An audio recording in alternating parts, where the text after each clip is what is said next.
Fala galerinha, tudo bem? Sejam bem-vindos ao Química Mais, eu sou o professor Marcos e estamos hoje aqui reunidos para marcar o início de um novo estudo dentro do mundo da química. Dessa vez, os compostos orgânicos serão alvo de estudo nosso e de obtenção de conhecimento.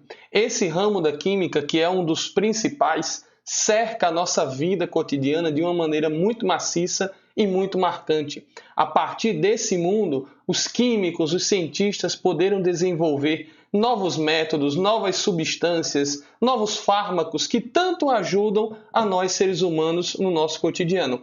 Obviamente, nós também lidamos com as situações indesejáveis, substâncias que, por exemplo, causam mal a seres humanos, substâncias que, se usadas em grandes quantidades, podem provocar a morte. Então, todas essas aplicações nós vamos estudar aqui dentro do mundo da química orgânica. E como todo bom início de conteúdo deve apresentar, nós vamos mostrar aqui um breve histórico sobre esse conhecimento rico que nós vamos começar a ver a partir de agora.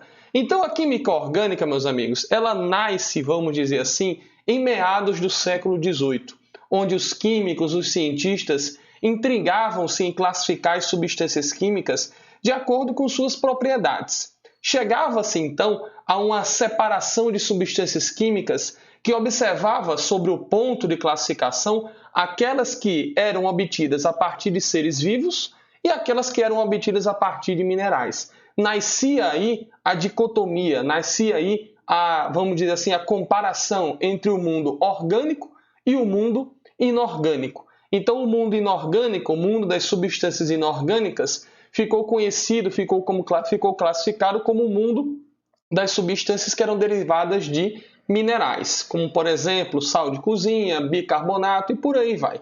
E aquelas substâncias que eram obtidas a partir de seres vivos, como, por exemplo, a glicose, que é obtida lá na fotossíntese da plantinha, então passava-se a ser chamado de substâncias orgânicas aquelas substâncias que derivavam diretamente de um ser vivo. Essa foi a primeira classificação, a primeira, vamos dizer assim, separação em substâncias químicas que nós tivemos. Essa ideia aí, ela foi, vamos dizer assim, justificada por um cientista químico alemão chamado de Jacob Berzelius.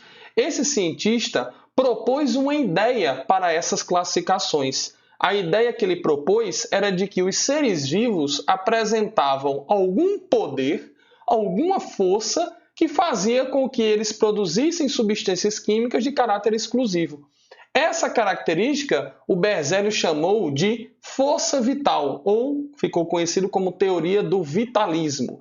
Essa teoria aí, então, que também, repito, pode ser chamada de teoria da força vital, meio que justificava, apenas com palavras, obviamente, por que os seres vivos tinham características de produção de substâncias ditas substâncias orgânicas. Então, segundo Berzelius, existia alguma força, vamos dizer assim, algum poder nas células dos seres vivos que levavam à formação dessas substâncias. Essas substâncias produzidas por seres vivos, jamais, em hipótese nenhuma, havia-se a ideia de que elas poderiam ser reproduzidas, por exemplo, dentro de um laboratório. Eram substâncias exclusivas de seres vivos. Apenas um ser vivo poderia produzir, seja ele do mundo animal ou seja ele do mundo vegetal. Essa ideia aí ela foi bem aceita no início, porque à medida que os anos foram passando, a ciência ainda caminhava a passos lentos, então não existia tanta tecnologia assim para se provar o contrário. Até que, muitos anos depois, algumas décadas depois, surgiu um cientista também alemão chamado Friedrich Wöhler. Esse cientista aí, esse camarada aí, o nosso Wöhler, ele foi o divisor de águas, Ele foi o que possibilitou a queda dessa teoria do vitalismo, dessa teoria aí da força vital.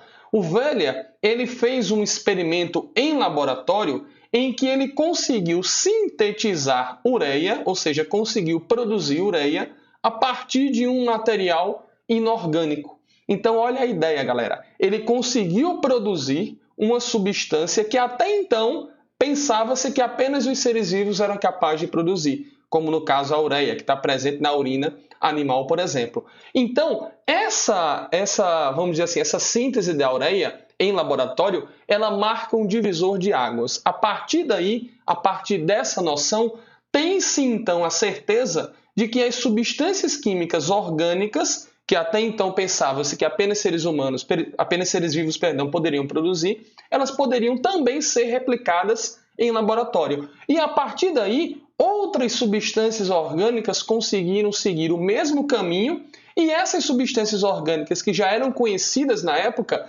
serviram de matéria-prima, serviram de reagente para a produção, para a descoberta de outras substâncias químicas orgânicas. Então, a partir daí, a sequência, vamos dizer assim, o número de produtos orgânicos que cercava a gente cresceu de forma exponencial. Hoje em dia, acredite aí que mais ou menos temos em torno de 20 milhões de compostos orgânicos conhecidos, caracterizados e identificados no nosso mundo. Tamanho foi o crescimento a partir dessa virada de mesa, a partir da síntese de Voller.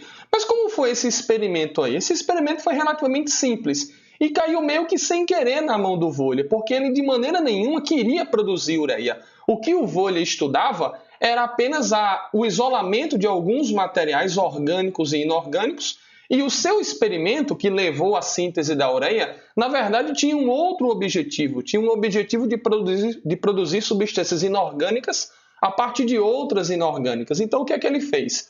Ele pegou um sal conhecido como cianato de potássio, cianato de amônio, que é um sal inorgânico, certo? E ele fez um aquecimento.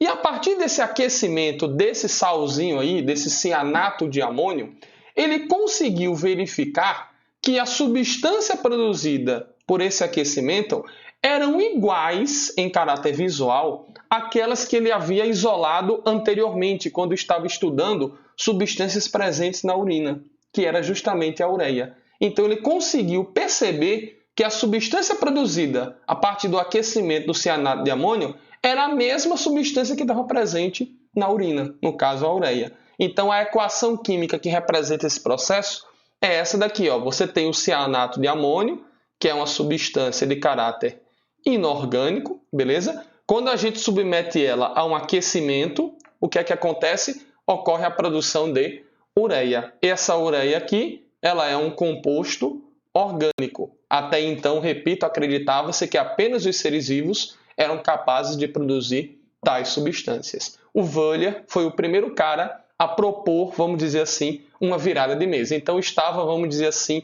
enterrado a teoria do vitalismo.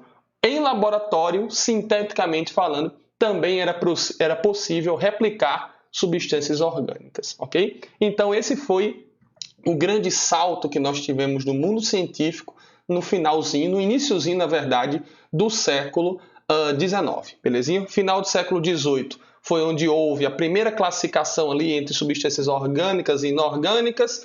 Iniciozinho do século XIX, a teoria do vitalismo, e em meados ali do século XIX, o nosso cientista Voller trouxe a sua grande contribuição. A partir daí, repito, um salto exponencial nas substâncias orgânicas que foram desenvolvidas, sintetizadas e criadas em laboratório, beleza? Então, a partir daí, nós temos uma nova visão sobre a química orgânica. À medida com que os anos vão se passando, aí sim a ciência vai se aperfeiçoando, a tecnologia vai ficando mais acessível aos cientistas, a modernidade vai chegando e outras substâncias orgânicas puderam ser sintetizadas, puderam ser descobertas. E uma coisa praticamente era de senso comum entre os cientistas, é que todas as substâncias orgânicas apresentavam o elemento carbono. Então a química orgânica, para se diferenciar do mundo inorgânico, ele pode ser usado exatamente essa definição. A química inorgânica é aquela química, a substância inorgânica é aquela substância que não vai ter carbono, com algumas exceções, já vamos falar dela.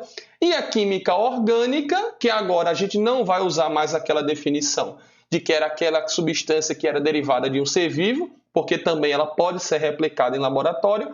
Então a gente fica com essa principal ideia aqui, que a química orgânica é a química que estuda os compostos constituídos de carbono. É exatamente uma definição um pouco mais moderna. É importante a gente salientar que toda substância orgânica ela vai ser constituída de carbono, com certeza.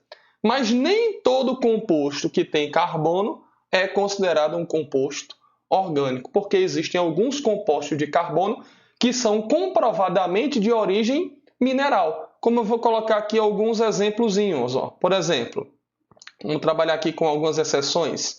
Gás carbônico, o bicarbonato de sódio, NaHCO3, o carbonato de cálcio, que é usado lá no calcário, e por aí vai. Ou seja, a gente tem algumas substâncias de caráter inorgânico que são derivadas de minerais, mas que podem apresentar o elemento carbono. Essas substâncias não são consideradas substâncias orgânicas, beleza? Mas todo o mundo, vamos dizer assim, orgânico que nós vamos estudar de hoje em diante vai focar, obviamente, naqueles compostos que apresentam carbono e que são compostos de caráter orgânico. A gente tem algumas ideias ainda para desenvolver, alguns cientistas que trouxeram novos aperfeiçoamentos à medida que a ciência, repito, foi criando uma base um pouco mais incorporada e a gente vai poder ter uma noção melhor de como identificar e por que identificar um composto com carbono como sendo um composto de caráter orgânico, beleza?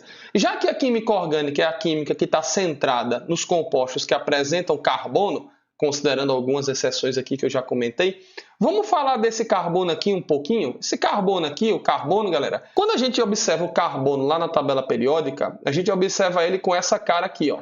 Carbono, símbolo C, e esse 6 aqui embaixo, que significa que o seu átomo neutro, apresenta 6 prótons e 6 elétrons. Como a gente vai estudar a química orgânica e as transformações, obviamente, que esses compostos vão sofrer, é razoável que a gente observe em relação à configuração eletrônica do carbono. Configuração eletrônica diz respeito à disposição dos elétrons. Lembre que são os elétrons, principalmente da camada de valência dos átomos, que fazem com que ligações químicas possam existir e, consequentemente, substâncias novas possam ser formadas.